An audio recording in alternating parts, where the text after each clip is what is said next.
All right, hey everybody. So I hope everybody has been having a good time so far. So my name is Minh, and I was from Fortinet, specifically the FortiGuard division that perform security research for the corporation. And before that, I actually was from Palo Alto Networks. So I was a senior malware research engineer over there. And so before that, and I worked for North Carolina State University as a researcher there, where I also earned a master's degree in computer science in 2011. And so recently I was very honored to be named one of the top 100 security researcher by Microsoft.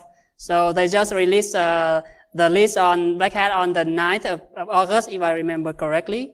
So some of you mentioned that they may see me in Black Hat, and actually not, because I was not at Black Hat, and maybe they see my name in the plaque they put in there. So I was number 56 on the list. So just before we get started, a quick show of hands. How many of you use Android as a smartphone? Oh yeah, quite a lot. That's what I'm expecting. So you come to the right place. So in this talk, I will introduce some enhancement to perform malware analysis on Android and improve the detection rate overall. So let's get started. And so first, let's begin with the motivating example. And then afterward, I will talk about the architecture of the system. I will also share some of the results that I can share.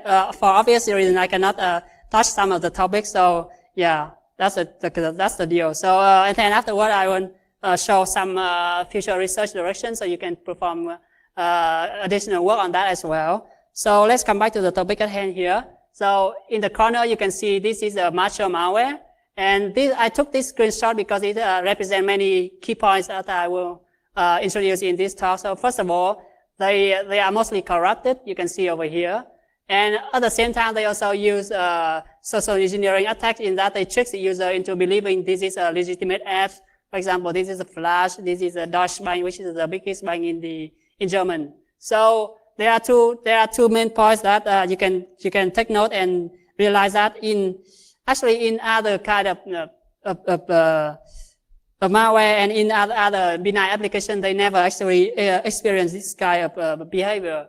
And so if you run these through the normal malware detection system like Palo Alto Wi-Fi or whatever, then it may not actually detect this thing because for one thing, it's corrupted. So if you actually run it inside the dynamic analysis system, the system cannot run this, so it will basically return benign to minimize the chance of false positive. Because actually, if you work in malware analysis system like I do, then the most common complaint that you will get from the customer is that they will say that you have too many false positives, so their SOC cannot handle so much false positive requests. So the number one complaint the customer will give you is that your system still has high false positive rates, so they will want to reduce the false positive rate of the system. So if you run this through the dynamic analysis system, for example, it will return benign. And so, but at the same time, the customer also have high expectation in that they want to be consistent with what other systems are saying, because their boss may scan that thing through Symantec or whatever, and that solution return a malware verdict. But the dynamic analysis system actually return benign. So there is a discrepancy there, and the customer will feel nervous and complain. So there is a room for improvement in terms of detecting that kind of sample. And also, the malware can be generated by many kind of kits, and typically there are lots of variation there. So if they all follow the same thing, then your system cannot detect them. So that's the main motivating samples that motivated this research. And in a nutshell, that's the reason I came up with this idea to improve the malware detection further. So let's get right to it. So as I mentioned briefly, the first point is that they use obfuscation. So if you pay close attention here, like a legitimate application here, they use very legitimate names and very formal as well, like mobilesecurity.symantec.com. So it's pretty much like a domain name, and which is starkly different from the obfuscated names like you can see below here. So it's so intuitively, as a human being, you see this and you realize they are different, and the second one has a much higher entropy than the first one. So this pattern actually is very generic, because if you look at the IPA packages, which is the package format for the iPhone, and then the Mac, the package is called the bundle, which is basically another terminology, but basically it's the same thing. It's also a zip archive.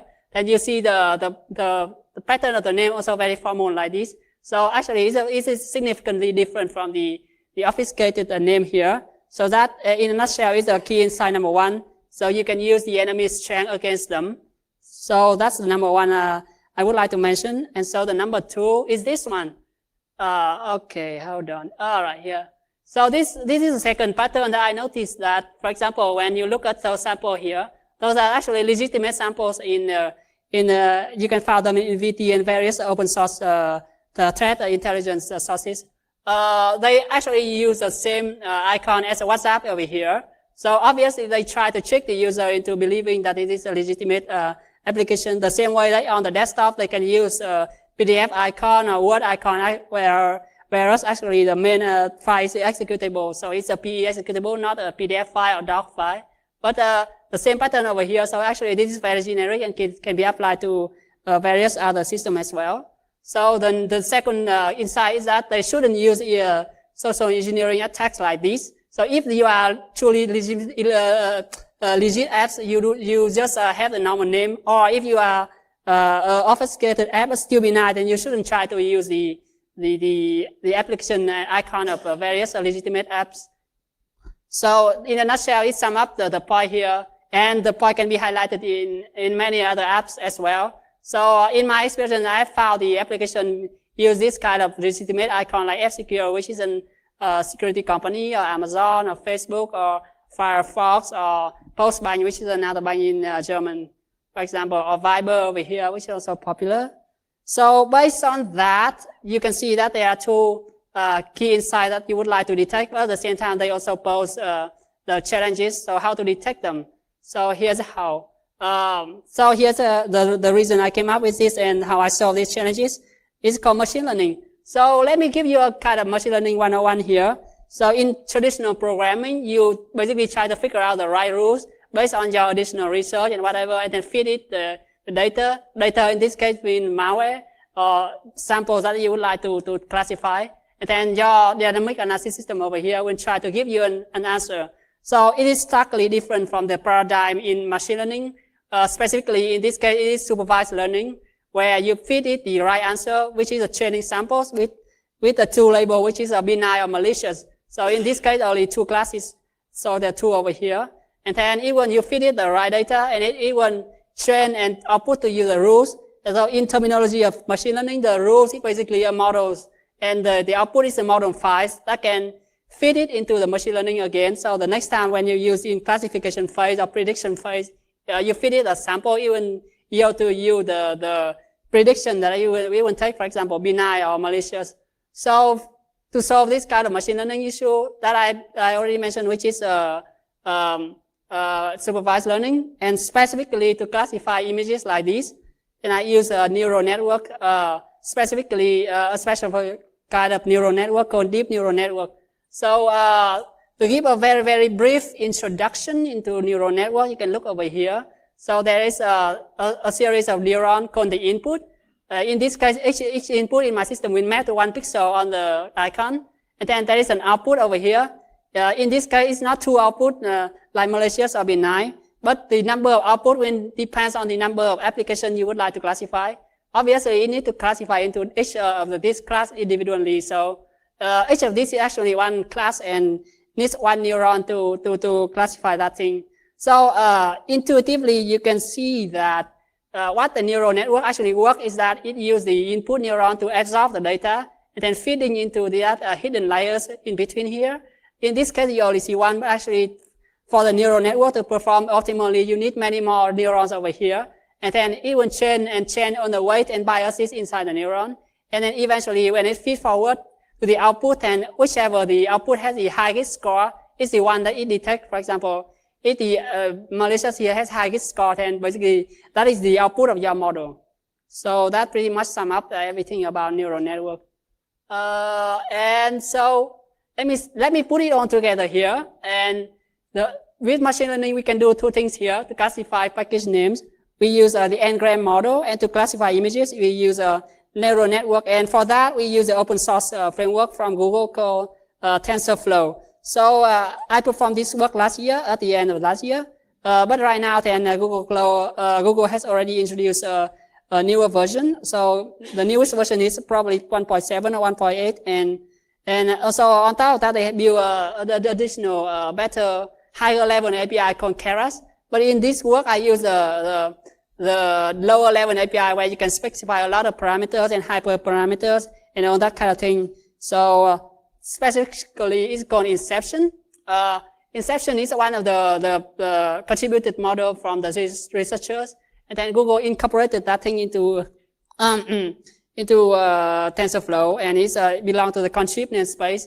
And then later on, it has been merged into another framework called Slim. So it has many additional properties like distributed learning and whatnot. So if you are interested, you can search for this model name in GitHub, and they will give you the full source code of this in Python, and then how to use it. And on top of that, I will give you a brief introduction on how to use it here as well.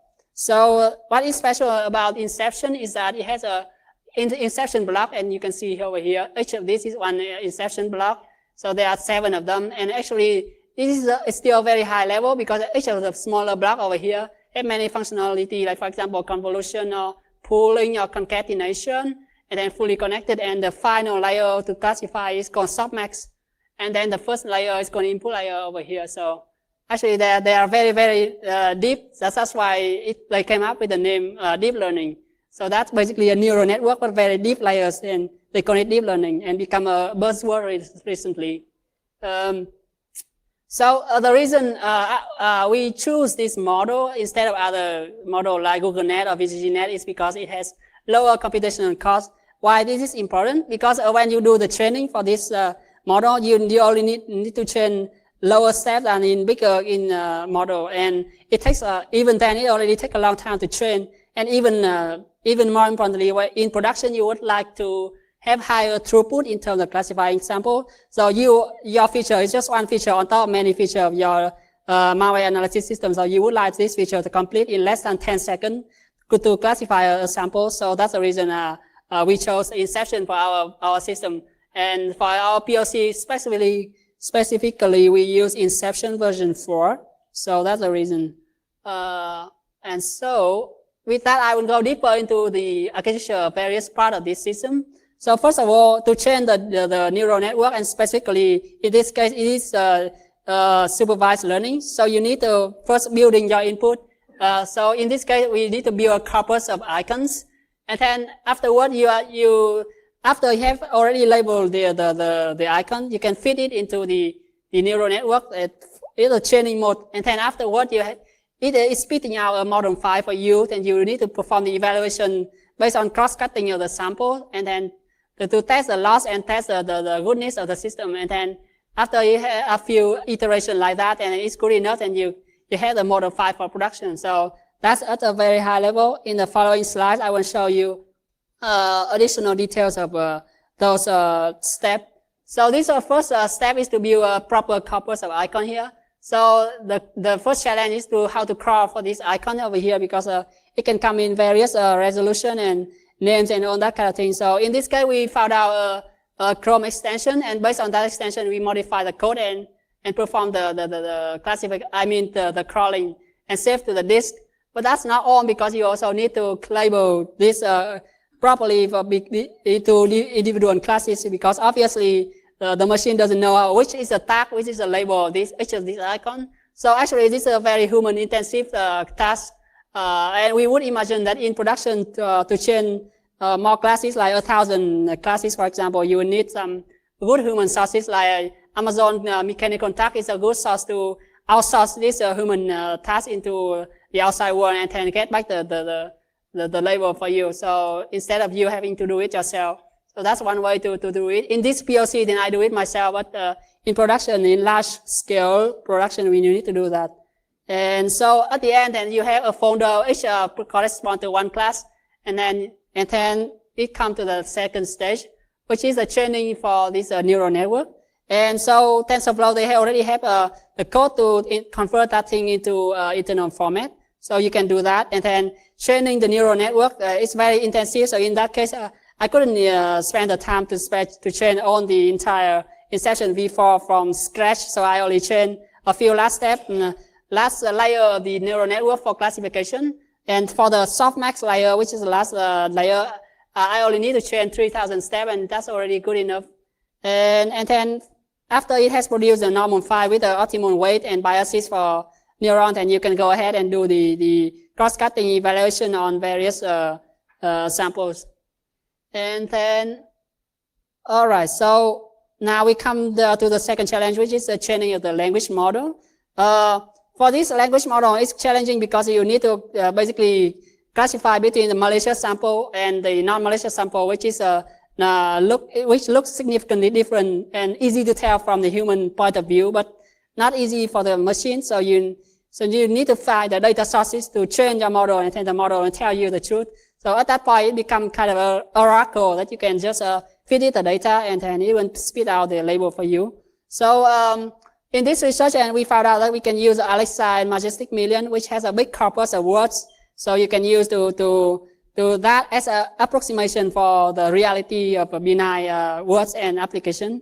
And then for labeling, then you also need to somehow find the ground truth, which malware sample, which class name is already known to be malicious, which is known malware and not malware. So for that, we use VT. And so after training the model and perform this testing loop over here, that's not good enough, and you need to come back at the beginning. Then we finally figure out that the n equal 3 yield the best result. We already trained this with n equal 2, 3, 4, 5, and we found that 3 yield the best result based on the testing corpus. All right, so here, let me put it all together. And so it is the final workflow after you've done the hard working part, which is the training of the model. Then you can put that model to good use, and then it yield back the result to you. So this is the final workflow in the production system. But also keep in mind that the whole system here is just a subsystem on top of a bigger system to perform the final classification of malware. So that's why it is very important that you need to have high performance. So you need to parsing to get out the package name here, and then you classify by the language model first, because as you know, in package filtering or in malware filtering or whatever kind of filtering, you put the cheapest and highest performance filter first, and then each additional step is more and more expensive. But at the same time, you already know whether it's benign or not, quite confident already. So the number of samples that we get to the last step, which is more expensive, will be also the minimum. So that's how to optimize the filtering stages of the system. So that's why the extracting icon on that kind of classified by deep neural network actually at the bottom over here. This is the most the highest performance step all the way at the beginning. So that's how this step of the system works. And with that, then let me show you the result here.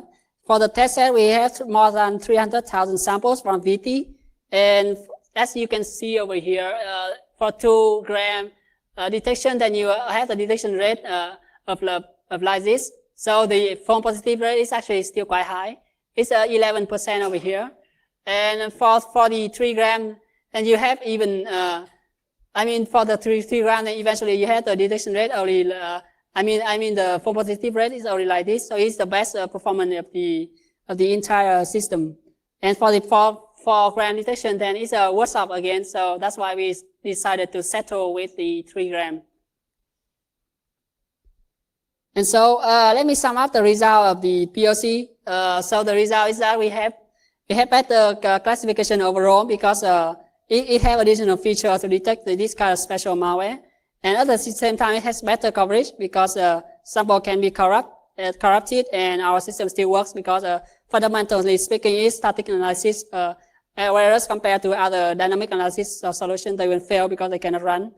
And they cannot run because so many other reasons, not just because of the sample is corrupted, but as you may know, for example, Cuckoo Droid or various systems only support up to Android 4, but actually right now Android already gone to P or O, so the version number is way higher, and API level also way higher, so they cannot run. So that is one of the many reasons why dynamic analysis can fail. In fact, anything can fail unless the only way to detect malware is to put many things together and perform and enjoy the fact that you have defense in depth for your system, so you can detect many malwares. So effectively speaking, then the detection rate of our system, the whole thing putting together is 99.92%. So that is still have room for improvement there. But the beautiful thing in here is that our false positive rate is below 1%. So our customer doesn't really complain too much about that. So we have more time to focus on other tasks that we have to do, like improve other IPS system or whatever. So you have bigger fish to fry than just this.